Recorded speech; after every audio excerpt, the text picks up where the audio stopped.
This is the Domain Magnet Show, where you'll learn everything you need to know about buying, optimizing, and selling online businesses with your host, Michael Beroslavsky. Hello, welcome to this episode of the Domain Magnet Show. And today we have Kyle Roof. Kyle Roof built and sold an SEO agency called High Voltage. And he's been doing a lot of different SEO experiments and as an SEO patent also on how to do SEO experiments to find out if something is a ranking factor. And so in this episode, we talk about what it takes to build an agency, what it takes to grow it, and how to make it more sellable, and also the process of selling the SEO agency for low seven figures. And also about Kyle's SEO experiments, about his SEO tool and community, and about the Chiang Mai SEO community, and in general about SEO. What is the one thing that is important for ranking in Google? Hi, Kyle. Welcome here. Hey, Michael. Very nice to be here. Thanks for having me. Yeah, it's funny because we were just chatting before that, and that's when I realized that you actually live in Chiang Mai. And we live pretty close to each other. Yeah, we live quite close, but I don't think we ever met in person. And I've been living in Chiang Mai for 5 years now. Right, I've been here for just over 2. Right. So, why did you move to Chiang Mai? What do you like about it? I think this is the place to be if you do SEO or digital marketing or affiliate marketing or any kind of online project. So I think this is the Mecca. This is where you want to be. And so there's quite a sizable SEO community in Chiang Mai now, right? How big is it? No, for sure. I don't know exact numbers, but we do a weekly meetup and we're getting 20, 25, 30 people at each one. And they happen at different times during the day, but usually on a Thursday. So, but a fair amount of people are showing up for these things, which tells me there are probably a lot more that aren't coming.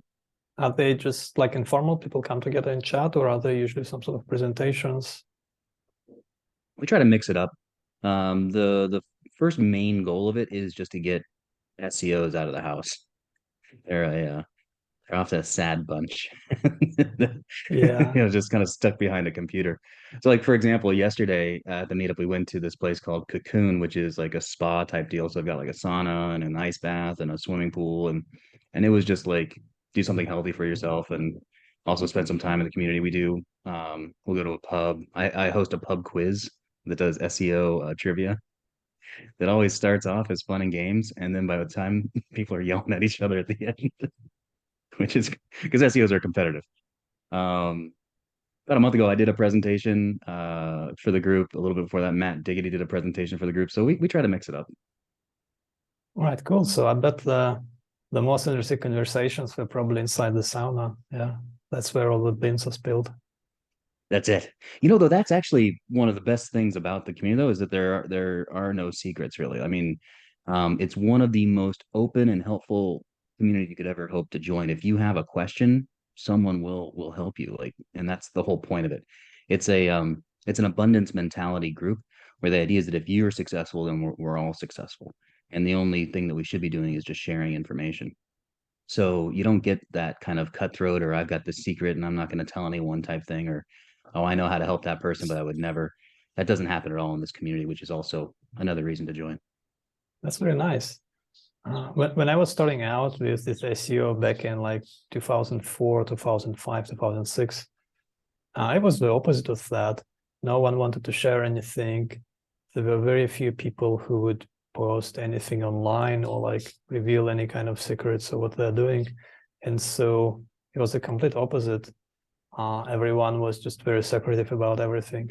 And it's interesting to see how just after a few years or so, things really started to change, maybe after 5 or 10 years, as the SEO industry evolved and things have become open. And now it's really cool that people are doing their own experiments and then publishing that. That's nice. Yeah, that's the fun part. That's cool. That's when you learn. So let me ask you right away, what's the secret to SEO? What actually makes things rank? What is like the biggest thing that you need to do if you want to rank well? The secret to SEO is that the secret is hiding in plain sight. Google shows you the sites that it likes for a particular keyword. And what you need to do is study what Google likes.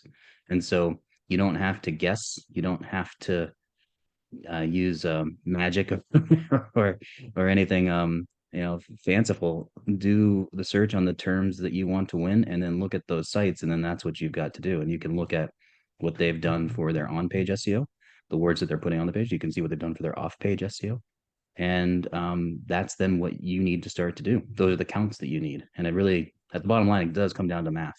It's giving the algorithm the math that it wants, and that is usually a great roadmap for what math you need to do is what you see in Google on the sites that it is rewarding. Yeah, that's interesting. That's really the same way I look at it. Whenever we look at sites to buy, I usually, if it's a niche that I'm not very familiar with, the first thing I would do is just Google and look at some of the top websites ranking there and kind of get a better idea of what these are. Sometimes these are some very high authority websites, or sometimes with like small websites, or they might be completely like black hat kind of thing with whatever in those more obscure niches, and that's how I look at it and kind of get an idea. Okay, this is what Google expects, or this is what you sort of have to have more or less to be there. So yeah, it's really that exactly right. The other thing too is to look at the type of page. Sometimes people talk to me like, I can't get this page to rank for this particular product. And then I'll look at it and they've just got like maybe like a regular product page. And then you do the search for that product, you see that Google isn't rewarding single product pages, it's rewarding long form articles, or it's rewarding category pages. And so a big thing is you want to make sure that you are giving Google the type of page that it wants to rank for that particular keyword. And often people don't take the time to look at that, or they say like, oh, well, I'm not that type of site, so I shouldn't do that type of page. But there's probably a way for you to do it. And it's a matter of giving Google the expected pages that it wants. Like, for example, let's say you've got 500 words on your page, but Google is rewarding 3,000 word articles. You're never going to rank. It's not going to happen. It doesn't matter if yours is the best product or it is the number one thing or really what people should be using. That could be true, but that's not going to help it rank in any way, shape, or form. You have to give Google those pages that it wants. Don't you find it strange that there is such a wide variety of what Google likes across different topics? That's what keeps me employed. That's the because if it was just one size fits all, that would have been figured out already, and then SEO is done. But the fact that everything changes keyword to keyword, niche to niche, that's actually what's made it possible for SEO to happen. And why do you think it is? Is it just because that's sort of how it evolved, or that's the kind of websites that are in that niche mostly, or is it more intentional by Google, maybe that in a specific niche they expect specific things? It might start from the beginning where you had seed sites. Seed sites were manually chosen as these are the ones that are representative of a good site for this particular niche. And then I imagine they did as many of those as they could in order to kind of get that seed batch to say, okay, this is the standard for the web. And then those standards though will be different. They will be different types of sites in different niches for different keywords. And as a result, I think from that beginning, when it said, okay, these are the best sites for this sort of thing, and these are the best sites for that sort of thing, and then the system learns off of those, I think that's why you get such variance across the board from niche to niche, keyword to keyword. Right, very interesting. So let's jump a bit and really start from the beginning. How did you get interested in SEO initially? Well, I was an attorney in a former life, and the very short version is I just took a year off. My wife is also an attorney. She was also burnt out. She took a year off. We went to South Korea to find the lowest level of responsibility possible. And the 1 year there turned into 5 years. And while there, we started a business. And in doing that, we also then built a website. It was rather complex. And in building that website, I had a really strong team. I got into web design and development through that, started a small company, and then lots of twists and turns that I'm sure if people have seen me speak before, they know that story. But eventually kind of taking that and getting into the digital marketing aspect of it. We had built these sites, they liked it. Now we're helping them with marketing, and the marketing side took over. Especially as I don't code, I cannot code and I can't design to save my life. But when I got into the SEO part of it, I really started to do very well. It was something that I liked doing, and it was something that I was uh, immediately successful at, and kind of putting things together like, okay, this is what we need to do in order to rank. So that was kind of a very short version of it, but going from that on the web design and development to SEO, and then kind of doing it as freelancing, if you will, and then finding my business partner, and then opening our agency, High Voltage SEO, and kind of growing things out from there. And so how long ago was that you moved to Korea and that you built your first website? So I moved to Korea in 2008, and then we started up the business, or I started doing this in 2011, 2012. Then 2013 is when I kind of had my own thing going, and then end of 2013 into 2014 is when I met my business partner Andy, and that's when we started High Voltage. How long did it take you initially with your first websites to make enough money to really see that, okay, this could be the full-time thing for me? I had a little bit of time, a little bit of runway coming out of Korea in terms of personal finances, but the funny part of the story is that um, the business collapsed suddenly, and basically my brother was working with me at the time, and he basically said, I can take these 4 clients, because he can code, he does design and development, and he could do that. And we had just taken on SEO clients, and really for me to pay the rent next month, I had to figure out how to do SEO. Like, that was kind of the option. It was kind of where we were at. So that's essentially what I did, is like, I got to figure this out right now and go. And fortunately, I was able to keep those initial clients. And then with that success, kind of parlay that into getting more SEO clients and more SEO projects based on, okay, we're actually instantly doing well with this. All right, now let's see if we can't get a few more clients, because maybe this is the path forward. And then it turned out to be. And so who were your first clients? How did you find them?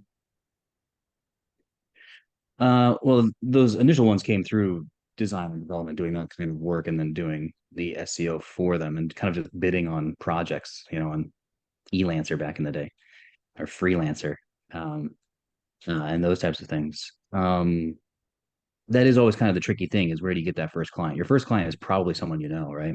It's a relative, or it's like a friend of a friend who's building out something. But then after that, you do need to figure out arm's length how to get clients. I can tell you now more than 50% of the leads or about 50% of leads for High Voltage come from me speaking and making appearances. The other 50% come from all the other channels, email outreach, advertisement, et cetera, et cetera, et cetera. All the other channels kind of comprise the other 50%. But I can tell you the other thing that was actually pretty useful, and this is a recommendation that I give to people all the time, is think about the clients that you want, and then think about where they are, and then go to there, and actually go there, because there's probably a group, there's probably an organization where your potential clients are, they probably get together somewhere. You can be active in those organizations. I did several things of just like reaching out to those types of groups and saying, hey, I can give you 15 minutes on SEO, like top 4 things that you can do right now, that'll save you money and get you traffic. And then just teaching, and just showing that you can do that. And most of those groups are really interested in bringing in people that are knowledgeable. And by knowledgeable, you just have to know a little bit more than them. If you're thinking, oh, I'm starting out, I don't feel like I'm an expert. Well, maybe not, but you definitely have more information than they do. And you can get into the groups and you can teach. And by doing that, you get in front of people that are decision makers, people that could be your potential clients. But let's say you don't like to teach. That's fine. You can still be active in those groups and be around them. Because the idea is that when people are looking for recommendations, when people are looking for partnerships, people are looking for JVs, the first people that they go to are the people that are around them, people that they see all the time. And so if you aren't present, if you aren't there, then how can they choose you, or how would they be the ones to give you those recommendations or to make recommendations on your behalf? And so be where you want to be, be where it is, the thing that you want, be there, and be present and active. And that's how I think you can really grow out just about anything. Yeah, that's a good advice. I think that's really the best way to grow an agency, to grow a service-based business initially, just being active in different communities there where Be helpful. potential clients are. And I see that in Dynamite Circle as well a lot. That's how people start businesses often. They would publish something and then they immediately get a few clients and that's it, and then it expands. Yeah. Yeah. Yeah. I don't know how many times I've heard like, oh, so and so saw you speak, or so and so hung out with you at a thing, and they said you're the one to talk to. And the reason that they're making that person is making that recommendation, it's just because I was around. Like that's all there was. It was just I was there. And then when somebody else said, oh, I need this thing, I'm on their mind. Like I'm one of the options on someone that they're going to send it to. And it simply just comes from being present, being active.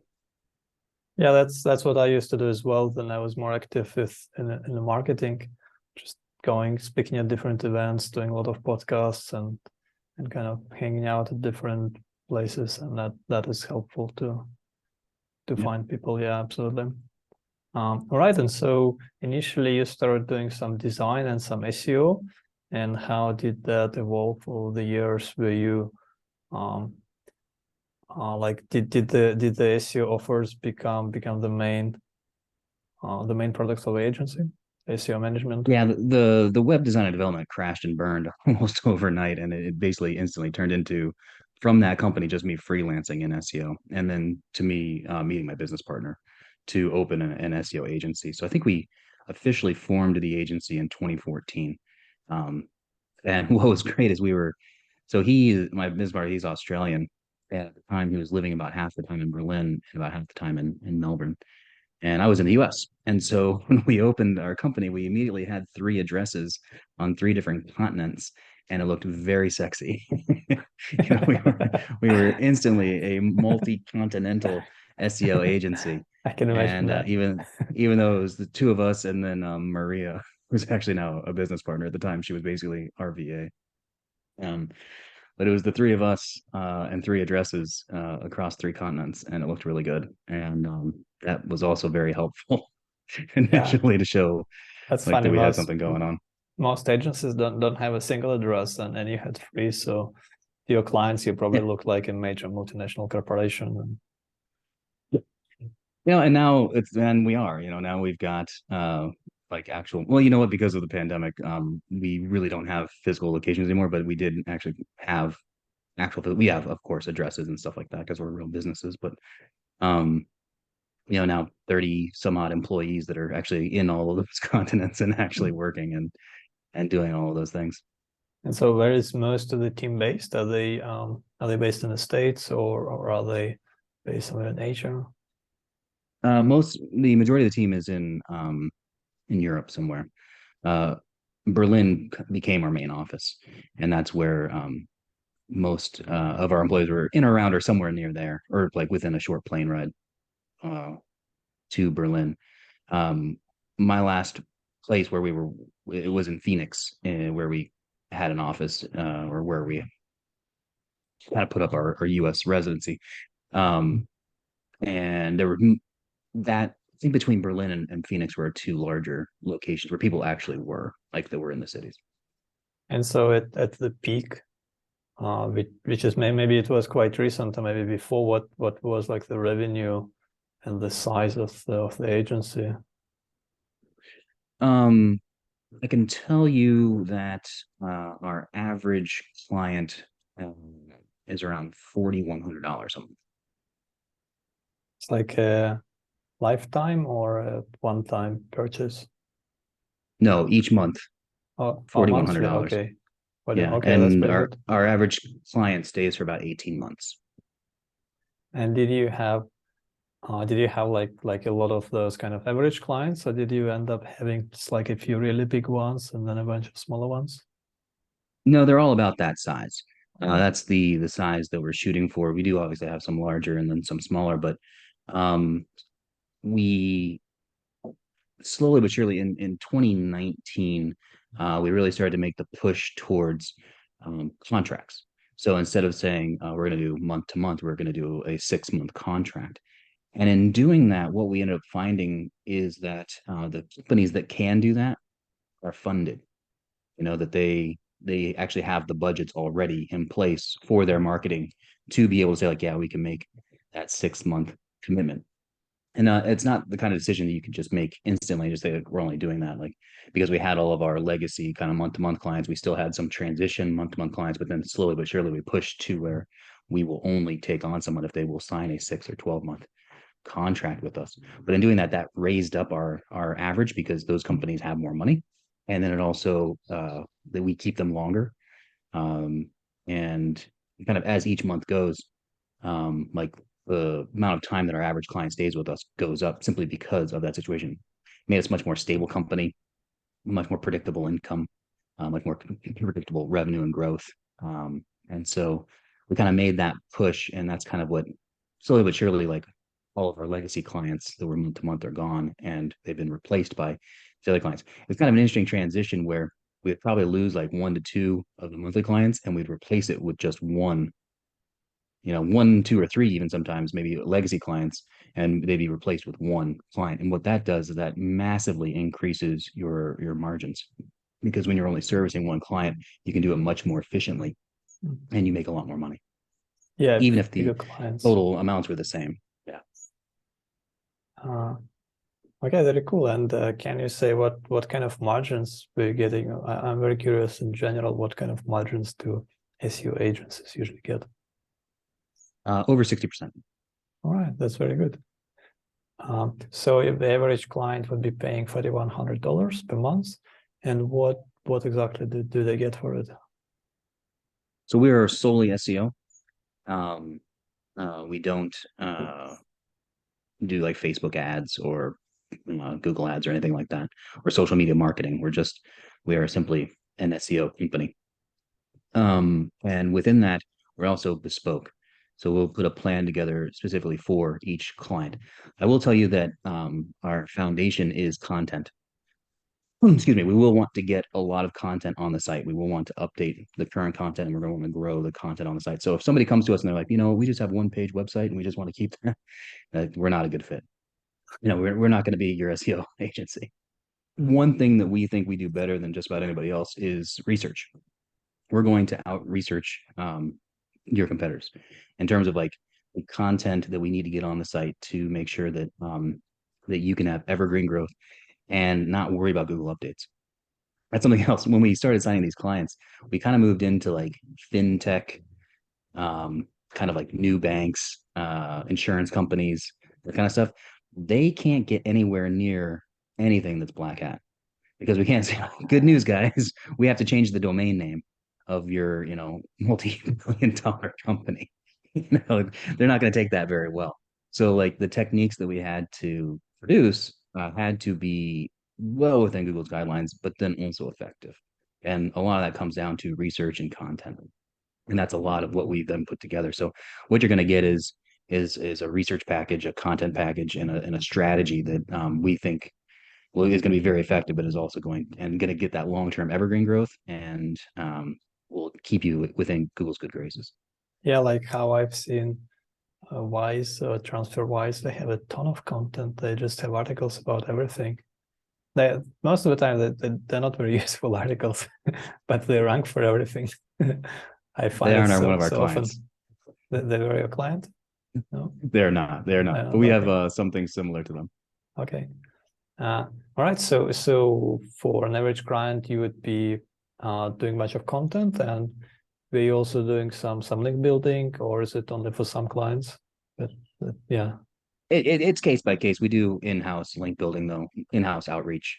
That's all something that we have within our own capabilities. And so doing that for promotion, PR, that kind of stuff, in order to push the strategy. And obviously, if you can get a strong backlink out of it, that's excellent. And were you sometimes paying for links? Of course, everyone does. Now, here's something that's fun, is that somebody that tells you you can never buy a link that's outside of Google's guidelines has never read Google's guidelines. And Really? that's what I find are most SEOs. Most SEOs have actually never read Google's guidelines, but they've heard something, and it's fun to say. And what's amazing too is the guidelines are all like 20 pages, not long. It's a pretty quick read. But I would say the vast majority of the people that do SEO have actually never looked at them, and that's a problem because then they say things like that. But what I've found is anything that would be a black hat technique, there's actually a white hat way to do it. It's just that takes a little more time, a little more money, a little more creativity when it's so much easier to push a button. That's what Google hates is automation. When you push a button and you get 1,000 backlinks, that's a problem because that's not adding any value to the web. And that's why that's problematic, and that's why it's spam. You're not adding anything of value. But there are a lot of things that you can do that do result in backlinks that do require payment, but are not against the guidelines. For example, you're allowed to advertise your site. You are allowed to do native advertisement, and native advertisement is something that looks like it's placed there organically when it's not. It's kind of like within your Facebook feed or whatever social media platform you like, and it looks like a little post, and it looks like it's an actual post, but it's not. It's an ad. That's native advertisement. You're allowed to do that. Guest posts, by and large, are that. You're putting content on a site, and it looks like it's natural, but it's really a promotion of your service or your product or your site. That's totally fine. So long as you mark that as promotion, that it is sponsored or that it is an ad. And as long as you do that and you're clear at people reading, then you're completely within Google's guidelines to purchase for that, and it can result in a backlink. Okay, so what you're saying is basically you have to make sure that it says that it's a promotion. Then it's good. Okay. So That's right. link inserts, you can pay for it. You pay $50. They insert a link into the right keyword for you, but then they have to mark it that this is promotional somehow. That's correct. That's and then right, it's okay. completely fine. But that takes an extra step. Well, no one does it. Like no one wants the promotional mark. Right. We've never done it. But I mean, that's No. all you got to do, and then you're within the guidelines. But with the agencies, of course, very different. So for people who work on affiliate sites and so on, they don't care that much about guidelines. They just care about what works. For the agencies, and you know which sites get tagged the most by Google? Affiliate sites. Yeah, of course. Yeah, affiliate sites. Yeah. You're the only people that ever grumble about an update or affiliate but they sites. also kind of more aggressive usually. So that's what I see. That's what I see from my experience looking at thousands and thousands of websites, is that the ones who tend to be more aggressive is the SEO, and they go up higher, they go up faster, they fall down faster as well. Oh yeah, for sure. Yeah. For sure. And though, like people, I get this a lot from people that aren't really very familiar with SEO. They talk about Google's changing all the time, right? And how do you stay on top of that? And really, when you think about a bell curve, there's about like 70 or 80% in the middle. There really isn't going to change. It's that 10 to 15% on either side of the bell curve. And that's where Google's going after, because that's where people in the affiliate space that want to be aggressive, that's where they're living. And that's outside the guidelines. And that's the stuff that Google is really going after. The unfortunate thing is that when updates do happen, let's say if Google wipes out 100 sites that are doing bad things, and there's one site in there that wasn't actually, but they just got washed up into it, Google's okay with that loss. They're okay with that carnage because they got rid of the 100 sites that were doing it. So that's the unfortunate thing about updates, is you could be completely within the guidelines and you might get washed up in a particular update. But Google's okay with that loss if they got all those other sites that were actually doing it incorrectly. But by and large, though, that middle portion never changes. And if you stay within the guidelines, you're going to stay within that middle portion, and your rankings are going to be pretty consistent. Right. Yeah, that makes sense. So we had, now I recall, we had in one of our first episodes, we had Alex Madden, who runs Smart Sites, which is a pretty large also agency that does SEO and PPC. I think they have 300 employees now. So, and he mentioned that many of their clients are like some of the biggest car companies in US and in the world, and all sorts of like larger companies. And it's very different because they don't know anything about SEO, and so a lot of the work is just kind of like telling people, okay, you gotta put your keyword here in the title, and that will help you, and that's and that will be like $5,000, I imagine, something like that. That's not too far from the truth, because there are a lot of times, almost all the companies we work with actually have an in-house team. They already have an SEO team. They already have a digital marketing team and people that are in charge of that. But they need somebody to help with the strategy, and they often need somebody to help with the implementation. But what you run into is that the SEO team or the digital marketing team has no control over the website. So anytime they actually want to make a change, they have to go to the stakeholder, which is a term that I can't stand. And like, well, this part of the website, this team, they're the stakeholders. But this part of the website, though, that team, they're the stakeholder. So you have to explain to two different groups why they need to change. And if the SEO team was lower on knowledge, that means that those teams you're on are gone with knowledge. Like they have no knowledge and don't want to do anything. And so a lot of it is you're 100% right. It's like, hey guys, we need to get these terms in the title. Well, why? Our titles are perfect. Well, nothing is ranking, and the page title would be the number one factor for putting a keyword, and it's probably what we want to do. So was it a lot of work like that, just explaining people and kind of making sure that things get done, and a lot of bureaucracy? That's a big part of it. Fortunately, the position that we take, like with say the SEO team or the digital marketing team, is really like, our job is to make sure that you look good, that you can give positive reports. And so what you try to do is you try to find the path of least resistance when you're making. So it's not just like, hey, we need to do this thing, and then you just draw a line in the sand. You figure out what we can and can't do. What are we allowed to touch? What will be fastest? Because sometimes they're like, well, we can create pages here in a day, but if we want to do a page over here, that's 2 weeks. Well, okay, let's see if we can't leverage that page in a day section and see what we can do there to be as effective as we possibly can, rather than trying to beat our heads against a wall and do something that will take years and years and years. And quite frankly, if we could do that, it might be like this much better. But if we can just do it over here in mass, that's obviously better. So kind of figuring out the situation you're in with the particular company is absolutely massive. Makes sense. And so just to give you an idea, so for an average client paying $4,100, sorry, per month, what would they be getting numbers wise? Would it be, let's say, 5 articles per month and like 1 link on average, or like 13 articles or something like that, and kind of like a non-page report roughly? Well, they will be getting a report every month. That's a big thing, and also get a meeting every month as well, which it surprises me how many don't actually get that. But it's hard to say exactly on what they would be getting, but they would be getting a lot of content. There are different types of content that you put on a site. For example, you might have a target page. That's the page that you're really going to town in terms of like the content that is there specifically on the page to rank for, say, a primary keyword and to win secondary keywords. But then a lot of content you're going to get is what we consider supporting content. And that supporting content is going to sit at a level where it will link up to internally and support that target page. And often that content does a lot of the heavy lifting for a site. That will raise the overall authority of the site, the overall strength of the site. It will protect the site from updates. And so that content is often not as high quality. And in terms of like we went really to town on making sure that this was done in a particular way. This content is more like we just need to get this content on the site somewhere. So depending on the situation of, do we need to make more target pages? Can we go into more of the supporting content? Do we need to do things like, do we just need to get publicity for this site? In terms of online, do we need to do things that will be shared, more what we call shareable content? Do we need to produce that? And that obviously takes time too, because that's a little more high level. So it's hard to say like a specific thing on what they would get, but it really depends on, do they need target pages created? Do they need target pages tweaked? Do they need supporting content? Kind of where they're at would determine what they would get. But hopefully ideally they'd get a few target pages and a whole bunch of supporting content out of that. Okay, so it's a really bespoke service. You would review each site, see what it needs, and then focus on that. And were you and your partner the ones like handling each project in terms of like planning and stuff, and then just passing it on to the team to execute?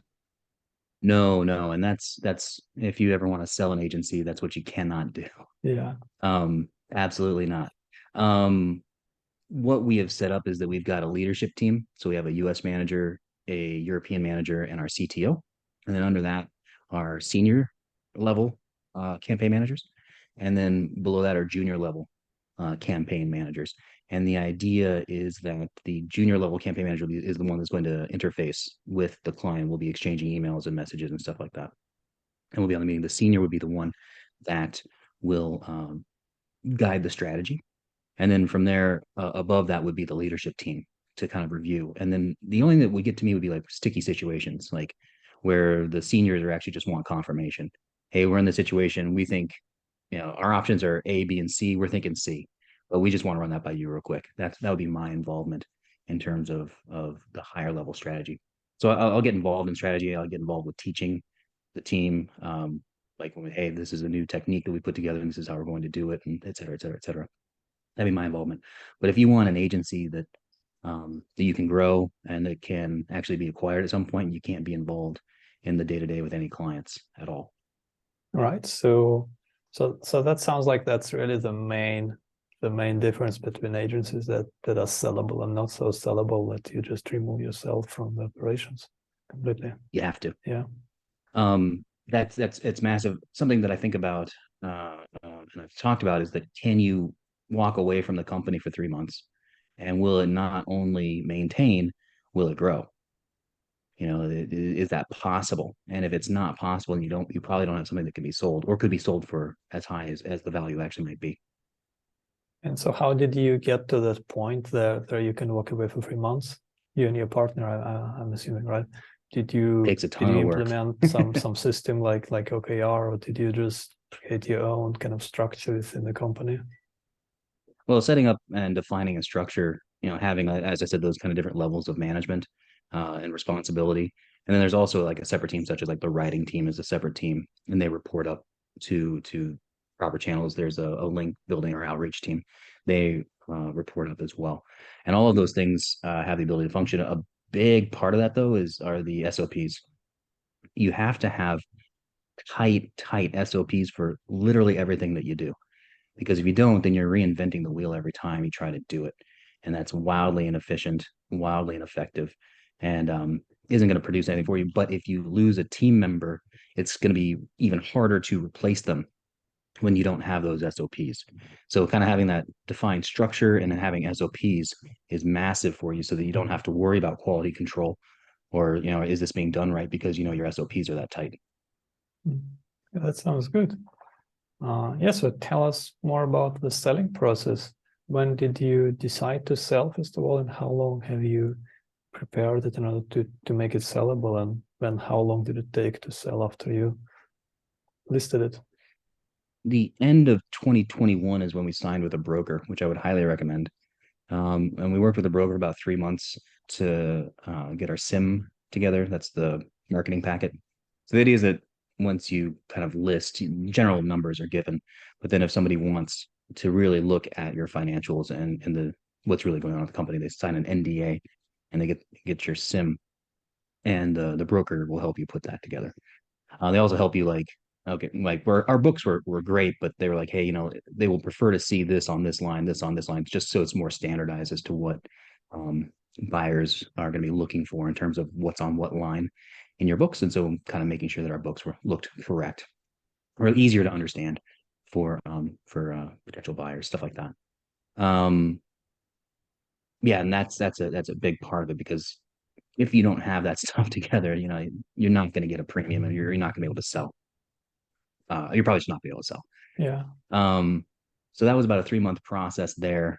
Our broker also does a certain amount of due diligence. We went with Raincatcher, by the way, who I highly recommend. And Mark Woodbury was the person that we were working with, and his team. They did excellent. They take you pay a certain amount up front, and I can't remember what that was. We paid, I think, $500 a month after that. We agreed to be with them for a certain amount of time as their listing, and then they get 10% of the sale. And that includes anything that's involved. So there could be cash, there could be equity where you're not getting any money at the time, but they still get 10% of that value. So be prepared for that. But I can tell you. Yes. How did you decide on Raincatcher? I'm curious, because there are so many different brokerages these days, and you must have done some research and reviewed a few others as well. Yeah. I've known Mark for a long time. Actually, was a big part of it. And then they still pitched us. Like, we said, hey, we're looking at doing this. We know Mark and we trust Mark, but they still ran through the whole thing. They have a pitch deck, essentially, like, this is what we see, this is what we like, this is what we don't like, this is what we project, kind of thing, and this is how we think it would go. And they were just really professional from the start. All right, very cool. Yeah, that's really interesting. I was a partner in a brokerage agency called Dealflow Brokerage until we sold it over a year ago. And yeah, it's very similar. Like many people don't really understand the value that brokers provide, but there is quite a bit of work that goes into just preparing them, looking at the numbers, preparing the business, preparing the prospectus, talking to all the different potential buyers, arranging different calls, and assisting with transfers. It's really, really a lot of work. Oh, it's a ton of work. And truthfully, like I mentioned, our books were great. Our books were fine, but they were really written for us. Because they're written so that we're running the company, right? They're not written in a way that somebody that has really no knowledge of our company, if they could just look at them and instantly understand what is what. And so we had to move things around just to make it more standardized because this is now going beyond just our needs, and this would be needs. And that's something I would have never done. I would have never looked at any of that or been able to do that. The other thing too is that I can tell you I'm not good at negotiations. And so when obviously they're going to be in any sale, they're going to be like, hey, we want this or we don't like that, and there are things that you have to negotiate. And Mark was a dick. but he was ours, he was our dick. And he did things that I couldn't do, and I wouldn't have done, but it's somebody when you've got just a complete advocate in your corner. And obviously things are completely aligned because the more money you get out of the sale, the more money they get. And so they want to push for the best absolute deal that they can get. And they're also, what was really nice too, is because this was my first sale of anything like this. It's not their first sale. And so they did a really good job of kind of preparing of what usually happens. This is how this goes, and then this is what we can expect, and this is what we anticipate they will want to do, and this is how we are going to counter, and this is where we would like to end up, kind of thing. Like those types of conversations with them were really very, very reassuring. I'd say by and large, 85-90% of what they said or what they thought was going to happen happened. There were a few curveballs in there, but just that's a sale. Nobody can predict that. But even through those times when it was choppy, and a couple times when it looks like the sale wasn't going to happen, you're still got them, and they're like, "Don't worry, Okay. we're doing great."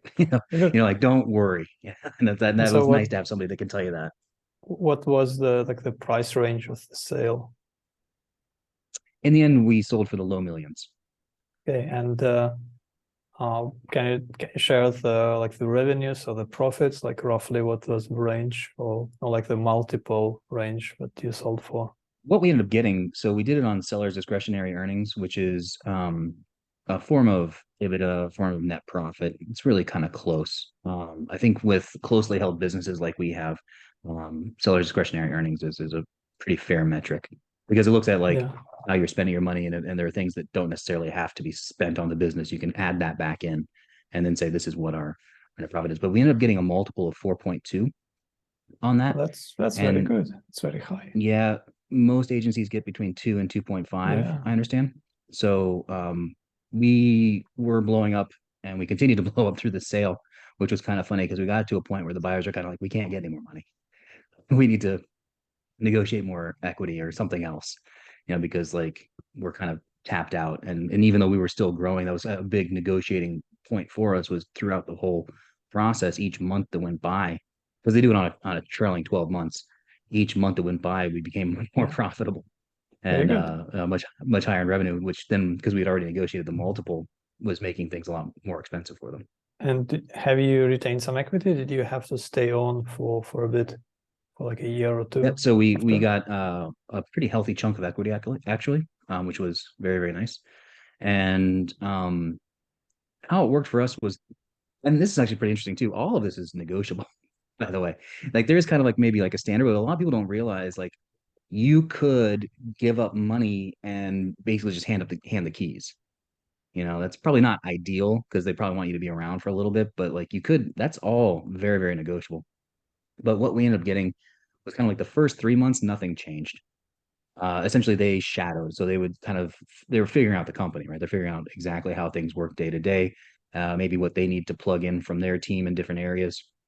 Ultimately, they didn't want to change much, or really, if anything, because of the trajectory that the company was on. Really, they just needed oversight more than anything, than to make sure that it's just not going to run off the rails. because after they're making a very large investment, and I can understand that completely. But for the first 3 months, really nothing changed, and we are now into the next phase where I think we owe them up to an hour a week, something like that, for another 3 months, or 2 hours a week. It's really just more like we've lost the keys to the supply closet. Does anyone know where those might be? Kind of situations, or hey, red alert, we've got a problem. Can we talk to you? That kind of stuff. But nothing at this point. They are running the day to day of the company. That goes for another 3 months, and then what you do within that time is a certain amount of the cash of the sale is held in escrow, and there might be certain conditions that you have to meet, or certain things can or can't happen. For example, they identified 5 employees that they felt were key. If any of those employees leave within the first 6 months, they can claw money back out of the money that's in escrow to replace that person, essentially. And so that's kind of in place. Or if revenue drops below a certain amount,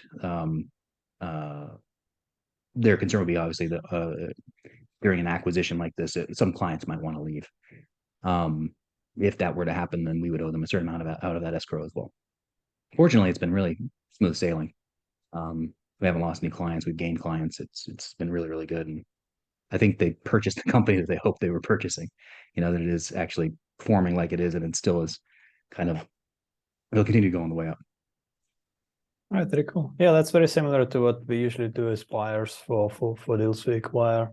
There is typically some period that we don't do any changes. 3 months is quite common. And then sometimes the seller would retain some equity, sometimes they don't. And there is, but usually there is some conditional parts of this deal that usually it's tied to revenue or profits, but it can also be tied to the seller providing certain amount of support and assistance or other parameters. So yeah, it's pretty common. That's very good. All that is but completely I'm negotiable, which is crazy. yeah, it's true. Absolutely, everything is negotiable. That's true. That many people don't realize it, because I think most people have a kind of an idea of how a transaction works. Is you hand them everything over and they give you all the money and it's all done. But it's never like that. Bigger deals, it's never like that. There is always many clauses, many many different parts. With smaller straightforward deals, it can be like that. If it's like a content site, even a big content site, that there are not many moving parts, it can be like that. Cash, website, domain, that's it. Yeah. Once you have more human capital, more people involved, I think it becomes sales become a little bit more tricky. Yeah, that's true. And how did the team take it? Were they good with that, and anyone quit, or everything continued as before? We were very transparent with the team, especially the higher level people that would be most impacted by the sale. We were very transparent with them about the process and what was going on, and then once it became time for the rest of the team to know, we let them know. Right, very good. And who was the buyer? Was it just like a group of investors? Was it someone who is already in the industry and had some similar companies in their portfolio? So actually, it was crazy. It's a company out of Jamaica, and they do web design development, and they were looking to like bolt on a to kind of start their marketing department, if you will, and bolt on an SEO agency. That's interesting. From Jamaica. That's quite unusual, but very cool. That was a thing. Dealing with the Jamaican bank was interesting, as their banking is a little bit different than what we might be used to. That was interesting. But overall everybody was great. I love the guys that the team that bought us. I think their business values and how they approach things very similar to how we do. I see a lot of good fit between the two companies in terms of like who's involved and who's making what decisions. Well, that's really, really great. And when you think about like this is your baby and you're kind of handing it off, I feel really good that with them buying it and taking it and growing it, and I only see the company growing and more success, and I think I'll be very happy for them to continue to succeed. Yeah, so that's been your main business for about a decade, right? And so what's next Yeah. for you? Are you staying in the industry? Are you moving on to something different? Are you retiring? Well, one of the big reasons to actually go through with this process was we have a software tool called PageOptimizer Pro, and we have a community called Internet Marketing Gold.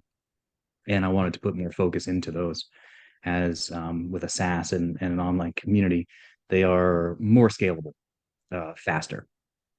And really, we saw the opportunity with like where the agency was in a great place that we could actually sell it. We wanted to be able to do that, to take this capital and reinvest it into the other companies and see if we can't grow them even faster. All right, the internetmarketing.gold. That's like Netflix for SEOs. Is that the one? That's right. That's it. That's interesting. So my courses I've are in never there and stuff like that. I've never seen it before. And how big is it now in terms of members or courses? We have over 40 courses in there. I think the total membership is in a couple thousand. The people that are kind of actively involved. And is it free or paid to join? It's that section's paid, yeah. So if you click in for free, there's like you kind of get a sampler on some of the courses, so you can see what's in there. But it is a monthly subscription, and that gets you access to the courses, that gets you access to some SEO tests, and access to a community where you can ask questions. Okay, I see it's $97 per month, and who is it targeting? Is it for complete beginners in SEO or people who are a bit more experienced? We have stuff for all the above. I think you could come in as a pretty new beginner and go through our beginning SEO courses and do pretty well with those. But we do have courses all the way up to pretty advanced concepts. We get into black hat stuff if that's something that you want to learn. We do have some courses on that. And I think also like side skill in the sense of like kind of once you get to a certain level, you kind of want to add tools to your tool belt. So we have like, stuff on TikTok, as an example where you could kind of like how that algorithm works, if that's something where you want to get into that kind of marketing. That's interesting. So we've had on our show a couple of similar options, I guess, the Income School and the other one was called a Business Institute in Australia that also like teaches people how to basically acquire and grow content sites. And the Income School, I think, teaches people how to grow blogs and content sites from scratch. So it sounds like yours are kind of more general. You don't teach people a specific thing. You just have a lot of different courses on different topics, right? That's right. And so if you're an affiliate, there's stuff for you. If you're agency, there's stuff for you. If you're in-house, there's stuff for you. So it's not necessarily like a technique for, say, building an online business in this particular way or this type of thing, but yeah, more SEO generally. Okay, very good. So that might be, for example, for our team, like it might be useful to get access to see that there are some things they can learn to upscale. Would there be courses that are more advanced as well? Oh yeah. It goes all the way up. All right, very interesting. So that's more or less your main focus now. Yeah. Yeah, that and PageOptimizer Pro. And what does PageOptimizer Pro do? How does it work?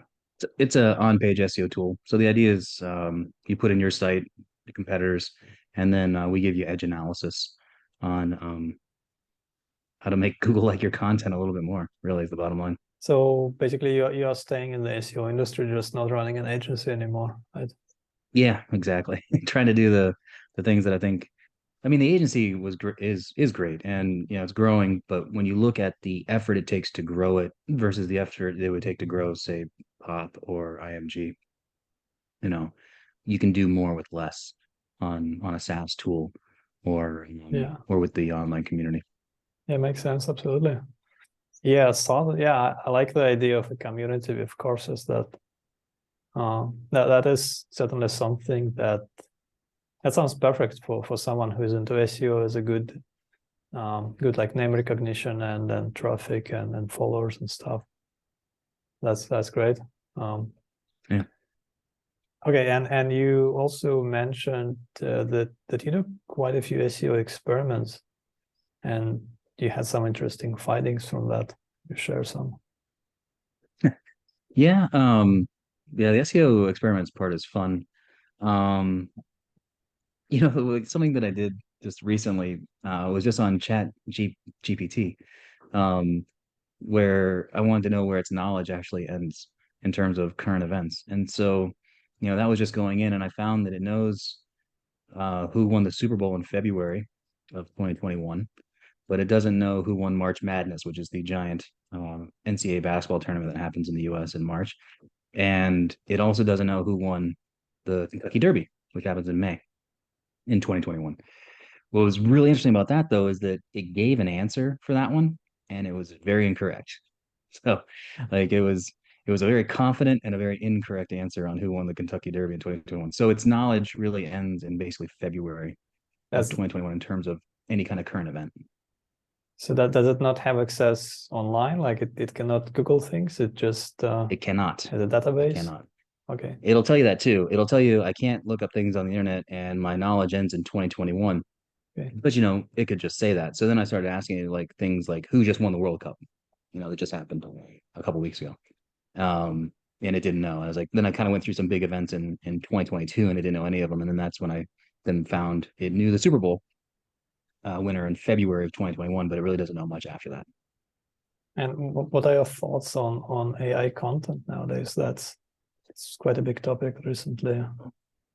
I think it's important to understand that there's nothing AI about AI content. It is not creating anything.